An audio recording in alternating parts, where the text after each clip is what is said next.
Hello and welcome to another episode of Attacking Third, a CBS Sports Soccer podcast. I'm Sandra, Herrera, lead NWSL writer for CBS Sports. Joined today, as always, by my colleague and co-host Lisa Roman, NWSL analyst and broadcaster. On today's episode, we have a live recap of the NWSL 2022 draft. But first, a quick plug. MasterCard is a proud official partner of the National Women's Soccer League.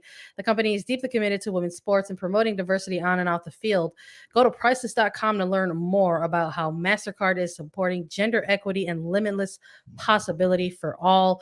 We're excited to get into today's episode. A quick reminder to follow us on Twitter at Attacking Third for breaking news. We're also on YouTube. If you are watching this live, you can give us a thumbs up and hit subscribe so that you never miss a single thing. We've got a lot to get through, Lisa. The draft was epic, chaotic. It was full of moves. It was full of selections. It was full of everything. And now we get to talk about it together. How are you doing today?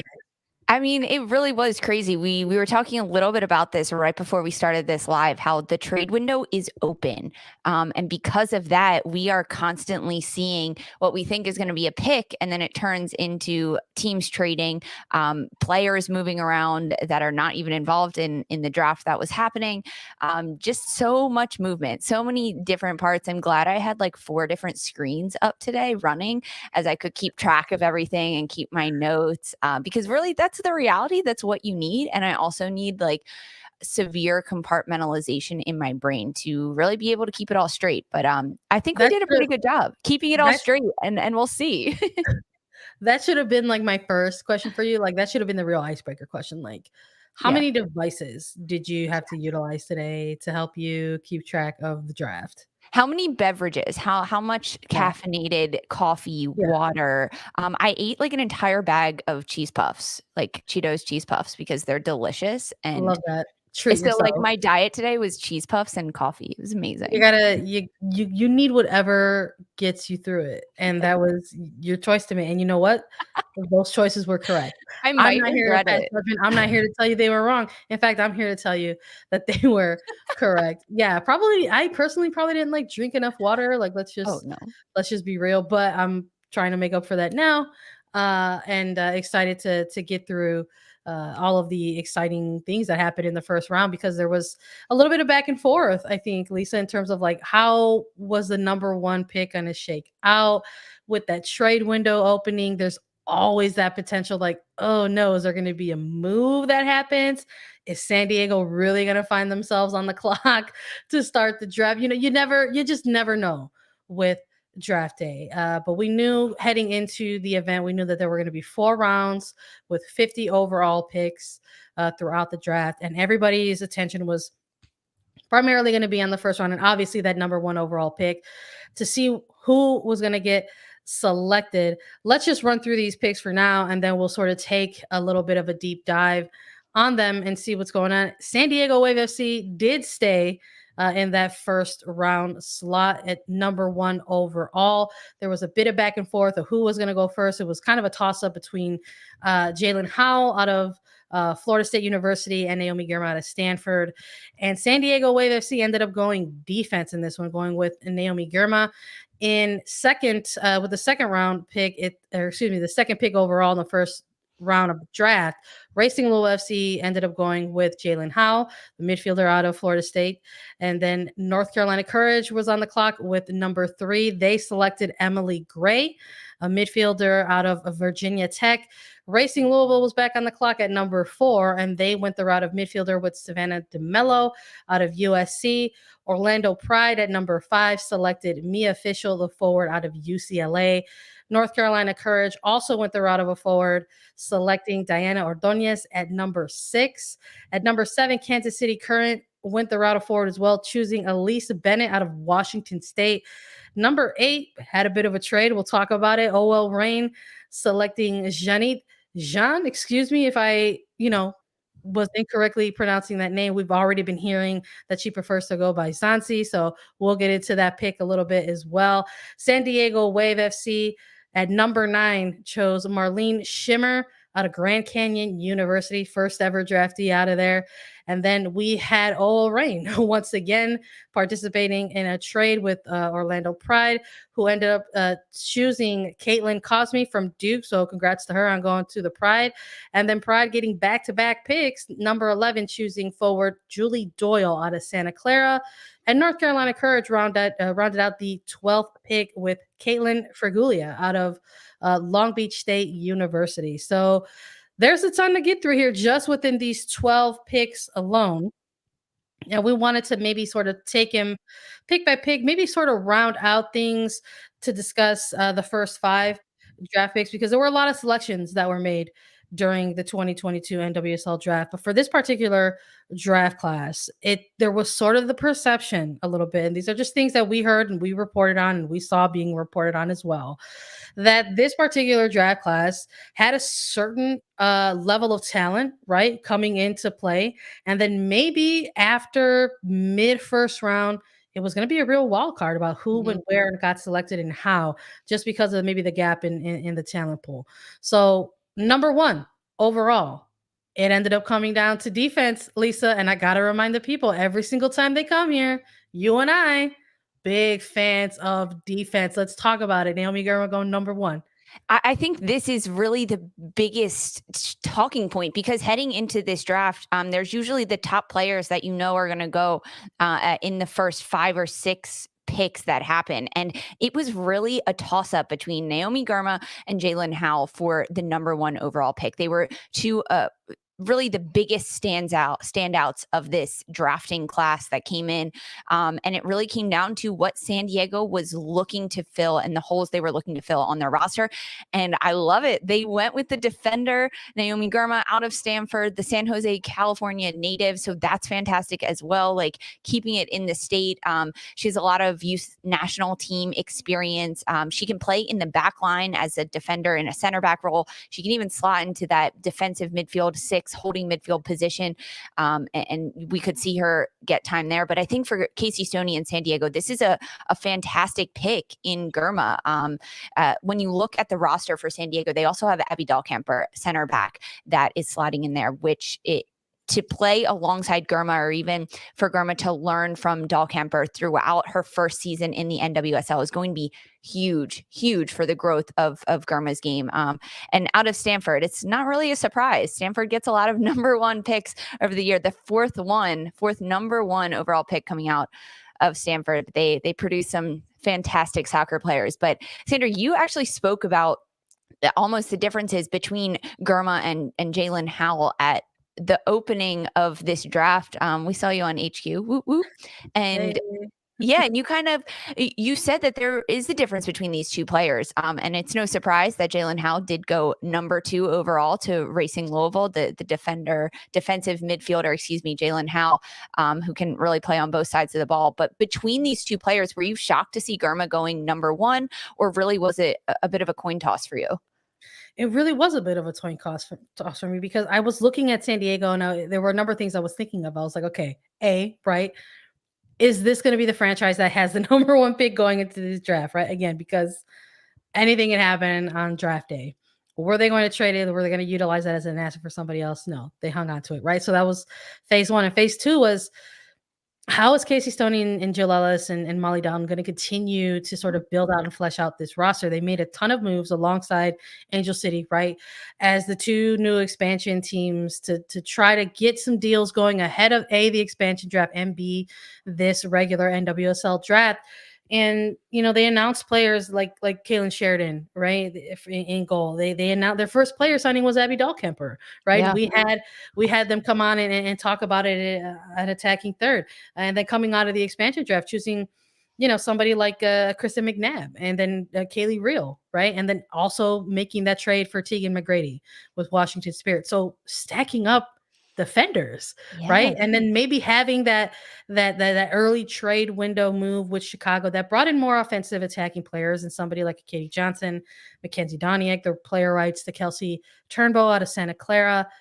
And we all had a lot of questions about the midfield, like what's going on here, like where every time Casey Stoney talked about her team that she wanted to build, they wanted to be attacking minded. They wanted to keep possession of the ball, and she just kept stacking her defense on her roster. Yeah, I'm a little curious. I love. Don't get me wrong. I love this pick because I'm personally a big fan of Naomi Girma and the talent that she brings to the pitch. Watching her playing out of Stanford, I thought she's coming off of a very successful collegiate career. In particular, this most recent season of hers, even though it didn't end right with her raising that college cup in the end. You're talking about this player coming off of a really tough year, battling back from an ACL injury, and then going on to make as many consecutive starts as she did, and then also really get involved in on the offensive side, scoring 4 goals, I believe, with Stanford, and I think there was one even during the Challenge Cup or College Cup run, excuse me, where she got a game winner. So she's somebody who's able to connect and be able to contribute offensively and within the attack, whether it's through goal scoring of her own, creating chances, or even through her distribution, right, Yeah. at that deeper position. To give some credibility to what the stats you're rattling off, she started 67 games with Stanford, leader of the back line for them, 8 goals, 5 assists. So really contributing on both sides of the ball as a center back, and 2-time Pac-12 defensive player of the year. Like, incredible. I'm just not too, like, again, I love the pick because I think the player is phenomenal, but I think that's a big ask of one of your rookies to come in and maybe have a conversation with them about potentially playing in the midfield. Now, those conversations haven't taken place. Was doing a lot on this draft day, right? You said I was part of the broadcast. That happened. I was helping for things on .com editorial, and I was popping my head into these post-game interviews that are these post-draft selection interviews, excuse me, with these players as they got selected. And Naomi Girma had answered a question about that, said actually there hasn't really been an opportunity yet to have those discussions about potentially playing higher. Right now, it's just about first reactions and settling in and being really excited about being taken number 1 overall. So those conversations haven't even begun or taken place. She's so like, it's hard to say. Casey Stoney, I don't know what I'm doing yet. It's hard to say. It's hard to say. So I would personally love to see Girma still stay on a defensive, in a part of a team's defensive shape, moving forward into at the NWSL level. But we'll see. But I think choosing this player was a good pick, because if for whatever reason they don't have plans for her in the back line, maybe she can shock the league a little bit by playing a little bit higher, but we'll find out sooner rather than later. Let's maybe take a look at who fell to number 2, because there really was a back and forth, right, between Girma and Howell, and Racing Louisville at the number 1 pick chose the defensive midfielder out of Florida State University. This was a player that was, a lot of people were wondering, for all the same reasons we mentioned. San Diego really needs some help with the midfield. They're probably going to go with a 6 in Jalen Howell, but that wasn't the case. But a lot of things I think that fell under the radar was that Racing Louisville also needed a lot of help in the midfield, right, Lisa? And I think this is a big gift for them in this first round. Racing Louisville needed help all last season in the midfield, and then over the last few days trading away Savannah McCaskill, who was really the glue and the playmaker of this Racing Louisville team in the midfield. So now to get a player like Jalen Howell, it's a big ask for her, but something I think Jalen Howell is fully capable of doing, coming into a Racing Louisville team that has 1 year under their belt, and really a year that they just learned kind of and established who they were as a club. They have a lot of good bones there, but they need to build off of that. And a player like Jalen Howell can come in and actually make things happen on the pitch for a team like Racing Louisville, because she does play that playmaker role of a 6 defender midfielder sitting in that holding position. Defensively, she can break up plays like no other. She'll slide tackle, get right back up, win the ball, and then combine and look to find her forward. She has a great vision of the field of attack. She can really control the tempo of a game and really dictate the style of play for a team. So for Racing Louisville, this is a huge get. And I think Racing Louisville is thanking San Diego for taking Girma. Not that Girma would have been a bad pick for Racing Louisville, but for Racing Louisville to get Jalen Howell is such a crucial grab for Racing Louisville. You know, I when I look ahead to this number 3 pick, North Carolina Courage going with midfielder Emily Gray, I think there was a little bit of suspense that took place with this particular pick because it only took 2 picks in the NWSL draft for a team to finally take a timeout. And it happened right at the 3rd pick with North Carolina Courage. And we still don't really know if what the discussions around that really was. We do know now that it wasn't for a trade or anything like that, but that's what the timeouts are for, to continue possible discussions, to potentially talk about trade movement. But it ended up North Carolina Courage staying locked in at that 3rd position. They also just came off of a prior trade window, right? Because that trade window had opened just the night before for teams to make moves. And North Carolina Courage was part of that mix, participating in a trade with Racing Louisville. And this is how they got into this position a little bit, to maybe sort of select this particular player, Emily Gray, out of Virginia Tech. They traded Jess McDonald, so she's going to be with Racing Louisville now. And there has been a lot of discussion around this Louisville side, talking about their attack. How's it going to look moving forward? There's been a lot of discussion about their backline and the fact that they needed some help there, and that there were some struggles a little bit, in 2021 during their inaugural season. And I think maybe with Emily Gray, knowing that North Carolina, that they had picks further in this first round, I think maybe they wanted to ensure that they got this player and not take the risk that she was going to drop a little lower. And I really do like this pick from North Carolina Courage. I think it's maybe it could be considered a little bit high risk, high reward. I agree completely with that, Sandra. This was a bit of a surprise pick, going number 3 for North Carolina. And then when you look at the full picture of the Courage and really what they're facing heading into the 2022 season, it's because of that I really love this pick, Emily Gray, for them and for the system that North Carolina can play moving forward. When you look at the midfield for North Carolina, they tend to be a powerhouse. And that's another thing we have to mention. North Carolina rarely is this high in the draft picking at number 3, just based on all of the success they've had over the years. We tend to see them in the 3rd rounds later in the draft process. So to be this high, they could really have their pick of the creme de la creme of these college players, or these players coming into the NWSL. She was a bit of a surprise, Emily Gray, coming in, but the New Jersey native will, I think, do great things at North Carolina, because she has that ability to be that attacking midfielder player, dribble at defenders 1v1, take them on, get her head up and find those slip passes in through to her forwards.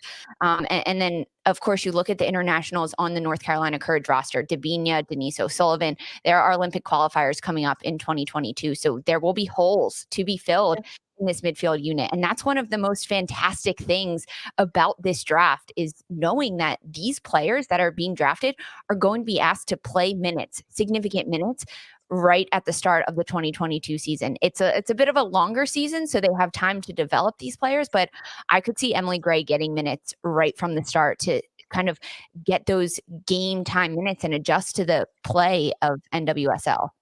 I'm in agreement with you 100%. I think, yes, there are internationals who are going to be missing, right, for North Carolina, likely in the next season coming up or so. But they also, they traded away Sam Mewis. This is not a player that's part of that midfield anymore. There's no Kari Recaro, who's someone who had slotted in sort of as a depth player and ended up earning those starts because of the lack of midfielders for North Carolina during that 2021 stretch of season.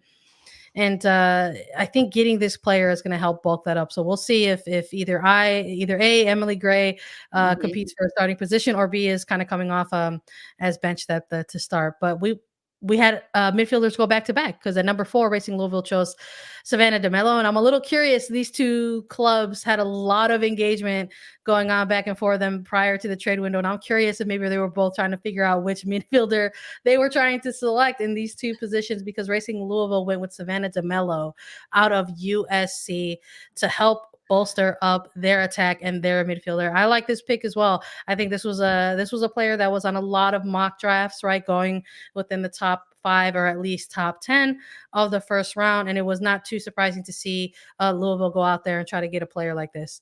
And remember, Racing Louisville, they had the number 2 overall pick, and then to go again and get the number 4. So 2 top 5 picks for Racing Louisville. And frankly, they came out with gold, getting Jalen Howe, number 2 overall, and then Savannah Demelo. This is a player, another midfielder player, similar to Howell, but plays higher up the field and is definitely more of an attacking threat.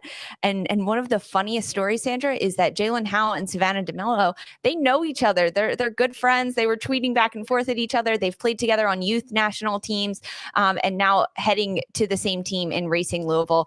But DeMello, she's a player that can play in the midfield as a 10 striker. I could even see her being pushed higher up the field.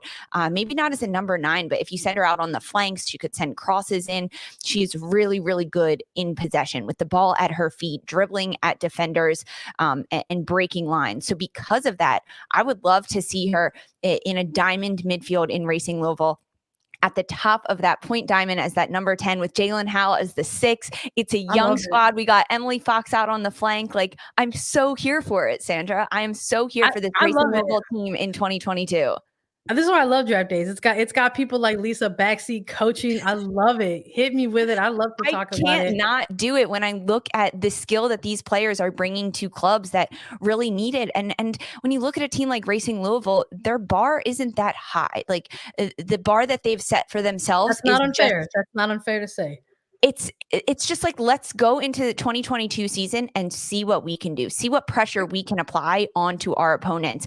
And right now, Racing Louisville's got some pretty good pressure going up against their opponents in 2022. Absolutely. Let's take a look at this this 5th pick. We wanted to talk about the top 5 here of this first round and sort of how things shook out. And I was a little bit surprised at this one. I'm not going to front, but it almost feels like this pick was fate, right? It was almost destined to be this way because Orlando Pride got on the clock with the 5th selection overall, and they ended up choosing forward Mia Fishel out of UCLA. And it was and already all of the storylines were spinning around about it. And in the best of ways, Orlando Pride announcing their head coaching hire in Amanda Cromwell, who was formerly the coach at UCLA. Lots of discussion about a new era potentially for this Orlando Pride side, that they want to try to build out a new culture for this team, try to not even retool, but definitely try to rebuild. And this is sort of a word that's been thrown around with this franchise for a couple of seasons now. But they've, in between some of their own head coaching chains, alongside players coming and going. But it just sort of felt that with these two particular individuals potentially reconnecting at Orlando, that something special could be here. And you know who was really excited about it? Sydney Larue, the forward of Orlando Pride, who was also a UCLA alum as well. So you had the veteran immediately welcoming and excited about this young forward coming out of her junior year from UCLA to Orlando Pride. I thought it was a great selection, and honestly, a great bit of luck and fate for her to fall to number 5 to Orlando. It really is the luck of the draw there, and Orlando lucking out, and Mia Fishel lucking out, because Amanda Cromwell, new head coach for Orlando Pride, former coach at UCLA, knows Fishel very, very well. And for Amanda Cromwell, a brand new coach in the league at Orlando Pride, coming into a team that does need to rebuild, like you mentioned, Sandra, she needs players that understand her, that she understands how they play, that it can be quick, hit the ground running as soon as she gets the players into training camp. They are on the same page, and by drafting someone that you previously coached in college, hey, that's the best way to do it. You know each other very well. Amanda Cromwell most likely recruited Fishel from way back when, so now to get her in is huge. She is a junior though, so she opted to go early. You love to see that. It's those players that when they know they're ready and they have that confidence to say, I don't need another year in the collegiate game. I'm ready for the NWSL. I'm ready to make an impact. And we talked about this in our preview a lot. There are players that maybe don't have that availability to understand that. And with the COVID year and getting another year of eligibility at the NCAA, it's really a toss-up as to when these players were going to join the NWSL. But for Orlando Pride, getting this pick in number 5, overall, this is really huge because it's a forward for Orlando Pride. Orlando needs to score goals. They've got to rebuild. They're definitely missing holes in the back line defensively, but that will come with time. You also have to score goals up front, and this is a player that can do that for Orlando. It's an exciting time. I mean, I love it. I love going through the first 5 picks of this. I feel like this would be probably just as long of an episode if we decided to treat it as a fully true draft length type of episode. So we're not going to do that for now, but we will come back after a quick pause to talk a little bit about some things that stood out in the second round for us, and maybe a player here or there that was a big surprise or a big pickup for us right after a quick pause. Welcome back to Attacking Third during our NWSL 2022 draft recap. We are here to tell you that MasterCard is a proud official partner of the National Women's Soccer League. Together with the NWSL, MasterCard is creating priceless opportunities for both the stars of today, like MasterCard Global Brand Ambassador Crystal Dunn, and the stars of the future who were drafted today.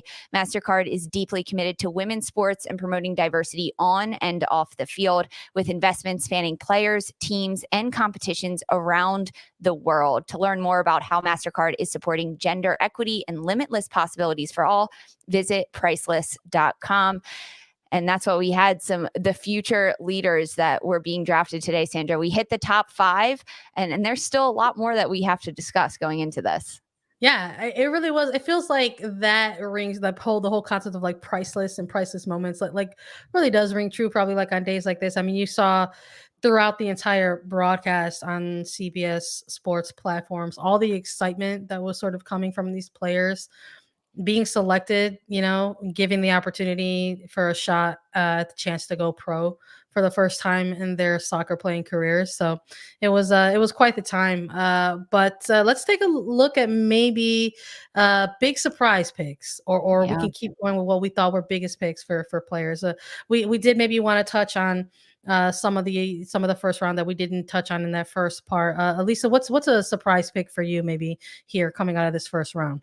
I mean, some that we already touched on: Emily Gray going number 3 overall to North Carolina, out of Virginia Tech. Not necessarily a true sleeper, I'm going to say, but I was a little surprised she went this high. We already touched on her, so I am going to give some love to another player going number 8 overall to OL Reign. The first surprise that I have for this is that Laura Harvey has been known to trade out of the drafts, and she doesn't trade out of her first pick, and she goes for a pick. So that was my first surprise.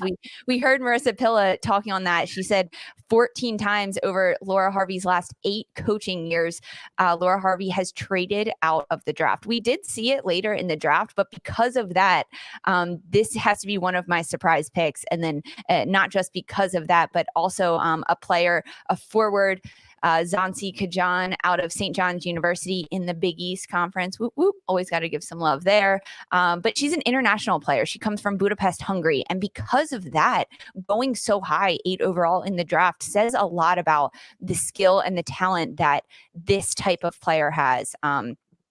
For Laura Harvey, especially when you look at her roster that she has at OL Reign, she has a lot of big impact players: Rose Lavelle, Jess Fishlock, Megan Rapinoe, players that are going to make an immediate impact and keep OL Reign at the top of the table right when 2022 gets started and the season is underway. So because of that, Laura Harvey can look at players that have great bones and have great skill sets that are just ready to be a sponge and absorb. Because when you throw a player like Kajan into the mix at OL Reign, and she is ready and willing to learn from incredible players, other international players like Jess Fishlock, that also helps fit into the mold of OL Reign. But Kajan is a left-footed player. She can play with both feet, but having her on the left flank is just incredible. She can score a lot of goals. That's what she did for St. John's. She's just a goal-scoring machine, and that's what OL Reign needs. And if you can throw that onto the pitch, even if she just gets the last 15 minutes of a game, this is a player that can create sparks for a team. So I really loved this pick. It was my surprise pick that I really saw in the first round. Well, first, because Laura Harvey actually drafted. And then the real surprise was just that she made a pick in the first round. I mean, that has to be part of it when you, as history goes, but this is a great pick for OL Reign, frankly. Great soccer IQ, great decision making, her selection, and she can score goals, creativity in the front line. When you throw a mix of all the other players on the OL Reign roster, this is a recipe for success. Yeah, I'm going to say that I think for one of my biggest picks, I think maybe I'll just say that it's my biggest winner. I think North Carolina Courage is walking out of this draft day and of this first round specifically as winners of the draft. I really like how they sort of mapped out and played out and made their selections to sort of go ahead and target each of the areas that they really needed to help bolster, which was really kind of each single line. And popping my head into the media availability, you had head coach Sarnahas talk about that a little bit, and he actually took a question and said that I don't like the word rebuild, and maybe it's a real little more like a retooling and sort of just a tightening up some things here and there, because each of the players that are going to be involved potentially in these preseasons with North Carolina Courage each have the opportunity to make an impact. And I think they really solidified that with that number 6 pick overall when they ended up choosing Diana Ordonez out of UVA. A big pick. Maybe people thought that she would fall, and she did, but I'm not too surprised to see her go within the first round, even within the top 10 of the first 12 picks, because this was a player, again, one of these players we're talking about, similarly to me, official sort of going pro early and coming off of a really solid collegiate junior year with UVA as well. Somebody who has absolutely racked up some records. You're talking, I think she had like 8 or something or so type of game-winning type of goals to go along with the 18 that she scored throughout the season. So, I mean, she is going into the NWSL red hot. I think it was a massive pickup for the Courage. And I think after they made that pick to sort of kind of close out the middle of their first round, and then to sort of pick up a defender to close out their first round completely, they went midfielder, forward, and defender. I was like, they won. They won their draft. So I think there was a real big success there. And I think maybe a little bit of a surprise pick for me could be the Currents pick in Elise Bennett. I'm not too sure if folks saw Elise Bennett going as high as she did for Kansas City, coming out of Washington State. And I think that maybe it caught people off a little bit. But I think one of the biggest things that was sticking out for that particular player, that they noticed how tall she was, and they said that this is a forward who's going to be clearly a sort of a central target, perhaps for the Current moving forward. But yeah, a lot of different areas where you could sort of look at and say like, oh, who was the biggest winners, and then maybe who were some of the biggest surprises. I mean, maybe another not so much surprise, but maybe just to sort of give an overview of the draft is another angle that came into this, is that there were a few teams that didn't have a single selection until deep into the second rounds, right? Lisa, Portland Thorns not getting on the clock, and Chicago Red Stars not getting on the clock until the second round even started. Yeah, that was not totally surprising, knowing how well both of these teams did in the 2021 season. But Sandra, I want to touch on the fact that you mentioned North Carolina being the winners of this. I agree. They did a great job picking who they wanted and who really works well for them. It was almost like they put on their horse blinders, and whoever they needed, they weren't caring what other teams were going to pick. They needed what they needed for their team, and that's exactly what they did. And I think that kind of goes to show with picking Emily Gray 3rd overall for North Carolina, that's the type of player they needed. Why are they going to wait and sleep on her? Grab her while you can before any other teams do. Yes, teams like Portland Thorns, Chicago Red Stars not getting picks in the first round, but Portland Thorns starting off round 2 of the NWSL draft, they had the 13th overall pick. They went with a forward in Sydney Nasello. She's out of SO Florida. She is a Florida native as well, now going literally diagonally across the country to Portland Thorns. And when you look at a team like Portland Thorns, they are now without Mark Parsons. He is gone from his empire at Portland Thorns, but Portland Thorns is still a club that is dynamite club, that they know how to win. They know how to develop players. They have a good system going for them with Rain Wilkinson and then Karina LeBlanc stepping in as GM. But this is a good pick for Portland Thorns, going with a forward, because remember, they just lost Simone Charlie and Tyler Lucy, 2 players that can score goals and be big threats up top for the Thorns. Still have Morgan Weaver getting in there though. But I do like this pick from Portland Thorns. And then Sandra, your Chicago Red Stars, they did not have a pick until later in this draft, deep into the second round. And then they went back to back. Yeah, there was 2 picks back to back for Chicago, and there were jokes flying about it because I think my initial reaction was like, oh, that's right. It's like when it's a part of the draft where Chicago Red Stars, when they make any type of draft selections, it's a moment for mid schools in the Midwest to really kind of shine a little bit, Yeah. get a little bit of light shed on them. But they ended up going with Ava Cook out of Michigan State and midfielder Sammy Fisher out of Notre Dame. So you're talking about Michigan, right? Indiana for Notre Dame, and it wasn't too shocking. And I know even deeper into their round, they ended up going with it was Sarah Griffith out of Purdue, so a Boilermaker for them, and also a Chicagoland native deep into the third round or so. So not too shocking, right? It's sort of funny how it's like we're looking at this draft and how things have maybe changed a little bit. Like, oh, Laura Harvey picking in the first round of a draft, but then some things actually kind of stay the same. And unshockingly, the Chicago Red Stars stood in the Midwest and also with a Chicagoland area kid. So it's funny how some things are different and some stay the same. And for Chicagoians and Midwesterners, they're all drivable, but these are very drivable. Michigan State, Notre Dame, Indiana, these are super drivable. Even for a Philadelphia East Coast gal like me, I could drive that. It's not like 10 hours like you crazy Midwesterners do sometimes. As long as it's single digits, if you're a Midwesterner, it's like, oh, that's a doable drive. 8 hours? It's nothing. Yeah. That's how it goes. That's usually the perspective in that. But I think maybe to close things out, Lisa, what we really have to talk about a little bit, and this was teased during the draft broadcast, is that there is a schedule framework in place for 2022, and that is what we are going to close out on here. A little bit of a look ahead. February 1st is when players have to report to markets as training camps open. The Challenge Cup will return as a preseason tournament from March 19th through May 7th. It is going to be a 22-game regular season. So 2 games lopped off there. It was 24 for 2021, but in 2022 is going to be 22-game regular season. There will still be 6 teams in the playoffs again, with the top 2 seeds earning a playoff bye to the semifinal. And the NWSL Championship is slated to take place on the weekend of October 28th through the 30th. So we're making a return to Halloween spooky vibes for the NWSL Championship weekend. Heck yeah. And we have 2 new teams coming in, of course, San Diego and Angel City. So we're going to have a lot of NWSL After Dark action happening, some late night games for those on the East Coast. But this is so fantastic that we are getting this news.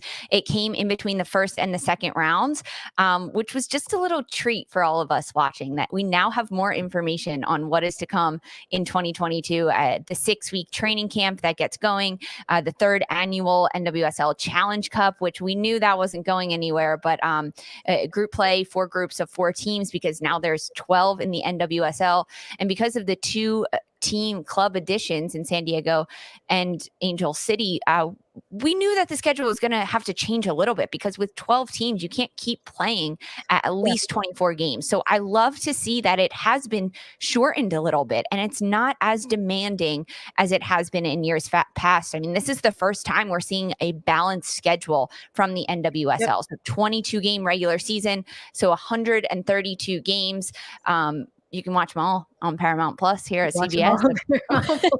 But it is the first balanced schedule. So teams now, it's not like they're traveling on the road for more than half of their season. 14 home games, 14 away, 6 teams in the playoffs, and then NWSL Championship weekend, we already have that on lock. But this means, I mean, looking at the playoff schedule and how it really shook out for teams in 2021, the first tiebreaker was head to head. There can be head to head now, but it can be a lot more split with just playing against a team once at home and once away. So the head-to-head could be a little bit different there. We could see a lot more tiebreakers heading into the end of the 2022 season. But I love that we got all of this information out. Good to see the Challenge Cup is coming back, and love to see the balanced schedule. Those are the things that stood out to me first. Yeah, absolutely. I'm going to be selfish and say that I like that it's actually ending in October versus November. Yes. It's going to be nice to see that, especially when we're talking about how the playoffs are expanded now. So now there's a quarterfinal series, there's a semifinal series, and then there's an NWSL championship final to be played. So, just going off of assumptions, right, and how those things were timed, there for 2021, obviously there was the quarterfinal that took place early in that first weekend of November. The second weekend of November was a semifinal, and then at the third week of November was the championship final. So assumptions, right, is that that's going to mirror in October. So potentially the end of the regular season, coming down to perhaps that final week of September, maybe early October, right?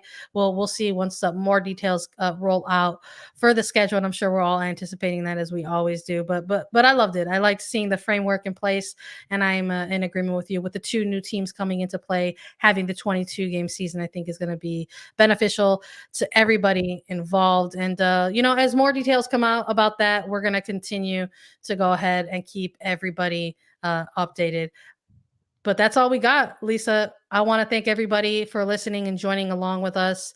As always, you can follow us on Twitter at Attacking Third. We're on Apple Podcasts, Spotify, Stitcher, and anywhere you listen to your podcast shows. If you leave us a 5-star review on Spotify, if you leave us a 5-star review on Apple Podcasts, with a question, Lisa and I will answer it as part of our mailbag segment. So if there is a particular player that you did not hear us talk about, guess what? Go leave us a 5-star review and we will talk about it on the mailbag segment. Lisa and I are also available as video. You can subscribe to Attacking Third on youtube.com/Attacking Third. And we'll be back on Monday with a special interview episode and more. So stay tuned for that coming up. For Sandra Herrera and Lisa Roman, this was Attacking Third.